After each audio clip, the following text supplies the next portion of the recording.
We all know we should eat clean, but what if living a clean food lifestyle didn't mean perfection? Well, today I'm pulling back the curtain on 5 things I knowingly compromise on and exactly why.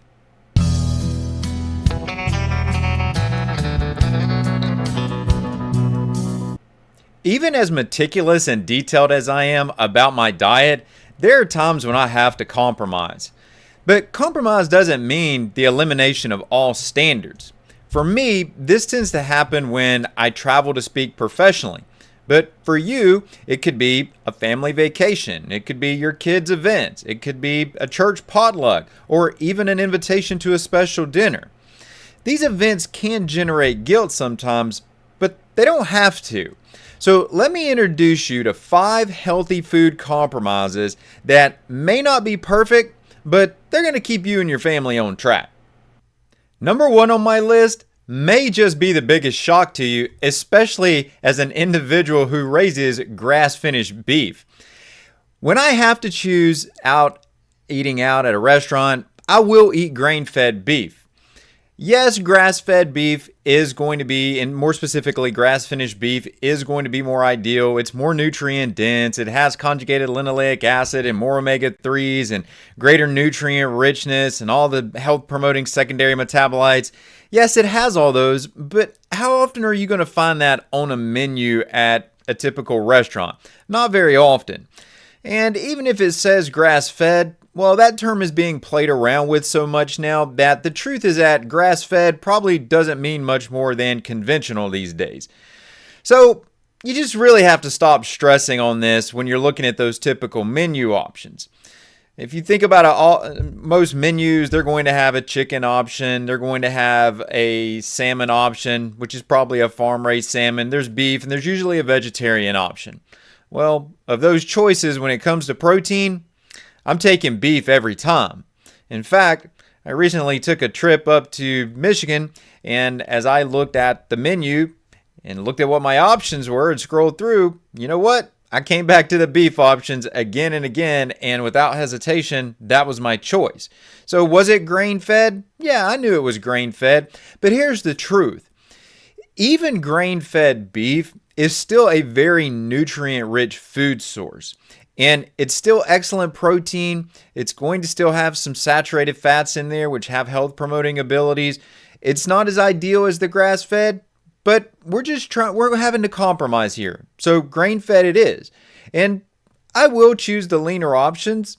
I prefer shorter cook times just to make sure that the meat is not being overly denatured.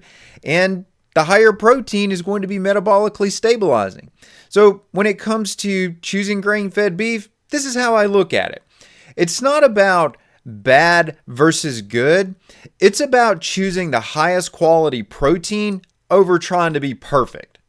The next compromise I'll make when I have to with my diet is I'll eat non-organic produce. Now this is a big deviation from my home where I grow my own produce, or if I do buy something, it's definitely organic.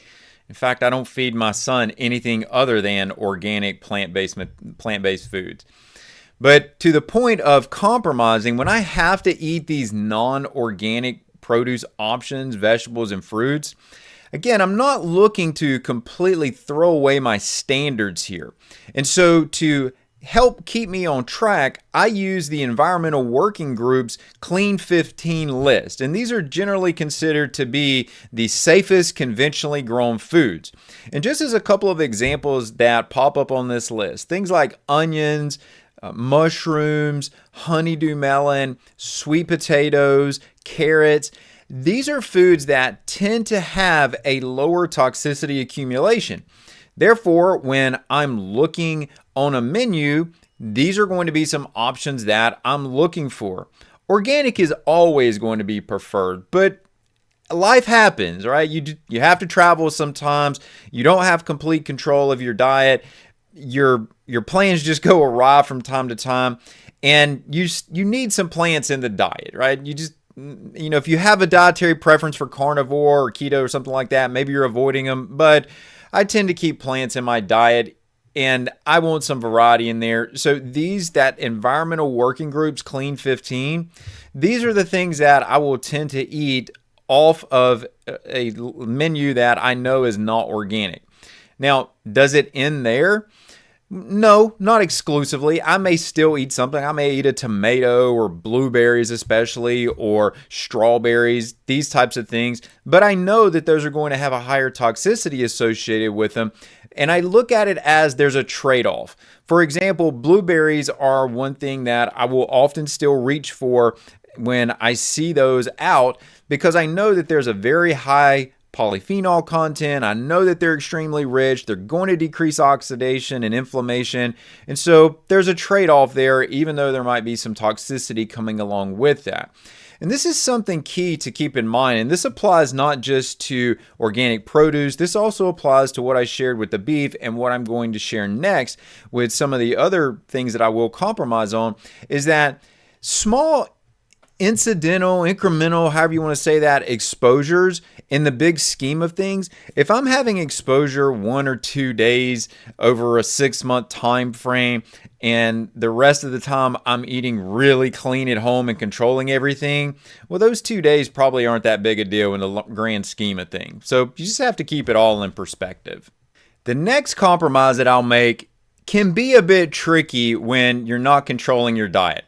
And it comes down to unknown oils, unknown cooking oils. Unfortunately, most restaurants are going to use seed oils. That's just the preference that they have. They're cheaper. They're going to reach for those.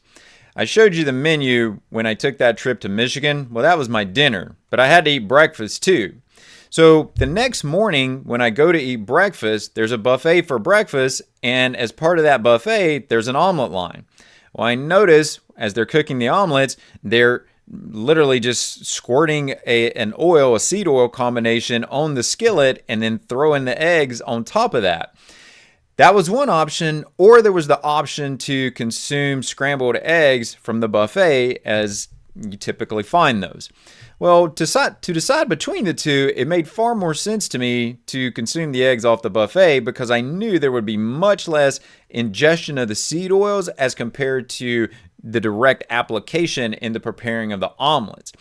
But you're never going to get completely away from these seed oils when you're eating out.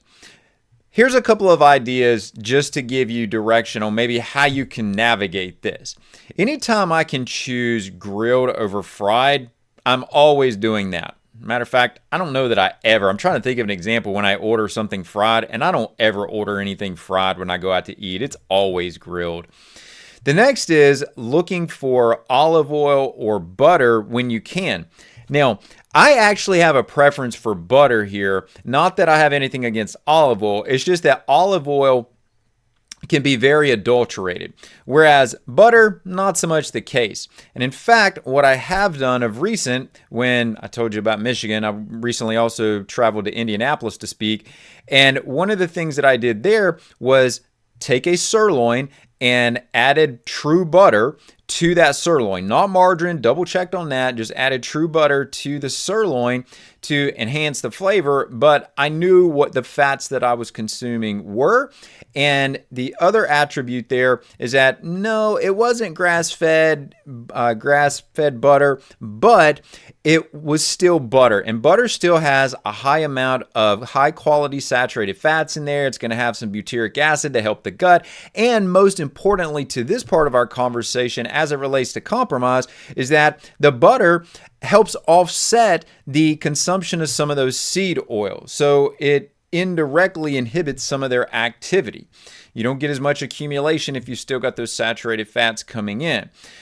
So as I look at this, just know that when you eat fats out, you're going to have to make compromise. But remember, it's about the total accumulation of fats in your cells over time. What does your overall diet look like? Not what are the little here and there times where you have to consume things that aren't ideal. That's not what we want to focus on. Focus on the big picture. Compromise number 4 that I'll make with my diet is dairy. Everyone in my household, myself, my wife, my son, we all consume dairy every day, either in the form of just consuming milk or as cheeses. And to be specific here, we're consuming raw A2 dairy. Now, you're not going to find raw A2 dairy when you're eating out or when you're traveling. It's not available. You've got to have other options here. Now, I think dairy, for a number of reasons, as I just alluded to, raw A2 is an ideal food. But what about if I see dairy options on the menu? I know that the dairy options on the menu are going to be pasteurized, they're going to be homogenized, there's going to be a lot of the benefits that are associated with dairy. Those aren't going to be there anymore as a byproduct of the pasteurization and homogenization. And I'm likely consuming an A1 source. It's not going to be A2. Well, what do I need to do instead? Well, what I often will do here is I will consume either goat or sheep options. That's how I'll compromise on the dairy. And I will consume cheeses. I don't ever drink milk out, but I will consume a hard cheese from time to time. But the goal is that I want to try to consume dairy as a high quality protein, a good fat source, and not trigger any type of reaction. And the best way to do that is with the goat and with the sheep cheeses, because those are going to be A2 sources. So by nature, they're A2, but it's still a compromise from consuming what I know is the best is raw A2 dairy and consuming a source that is at least going to be partly the same, given that it's an A2 from goat or sheep, but not exactly the same. So this is more about just creating some flexibility and not looking at your choice and thinking, oh, I'm going to fail if I eat this particular food. No, this is going to give you some flexibility to lean into. This last compromise is admittedly my least favorite. Number 5 on the list here is going to be eating clean packaged snacks.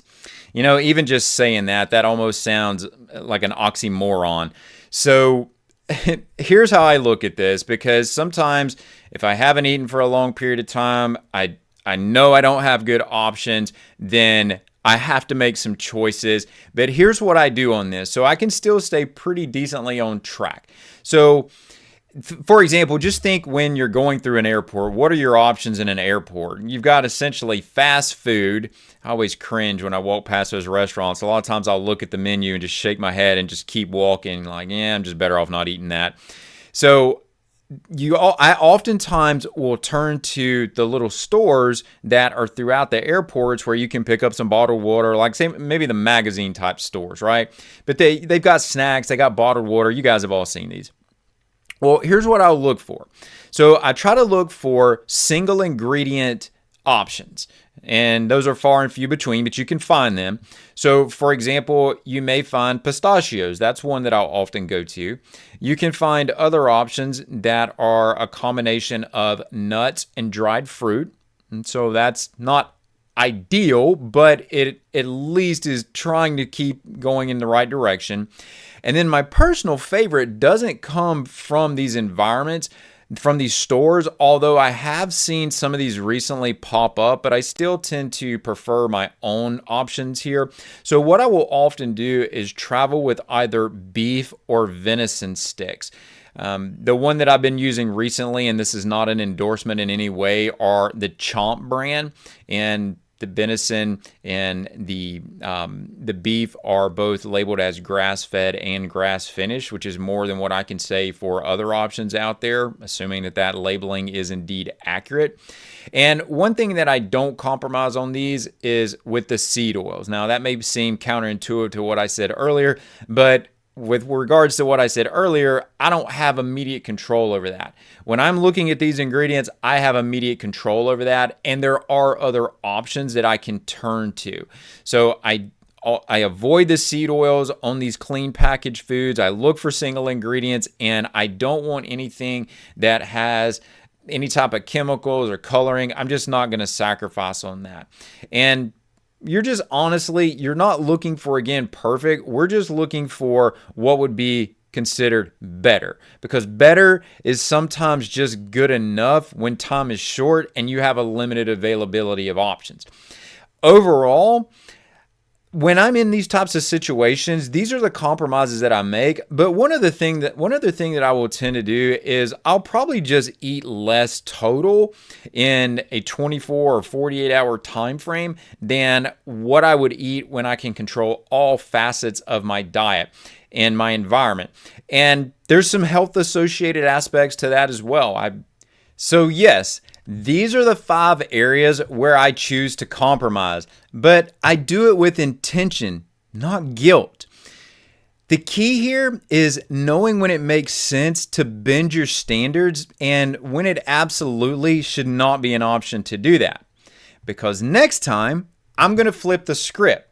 In my next video, I'm going to share the 5 things that I never compromise on when it comes to my diet. These are what I like to think about as my non-negotiables that I can look to protect mine and my family's health and that are going to align with what we believe here at Harvest Hills Ranch. You won't want to miss it, so be sure to subscribe and hit the bell. Oh, and while you're here, go ahead and check out the video on Baja Gold Sea Salt. If you're concerned about toxins and trace minerals, that's one ingredient that you absolutely need to swap out today.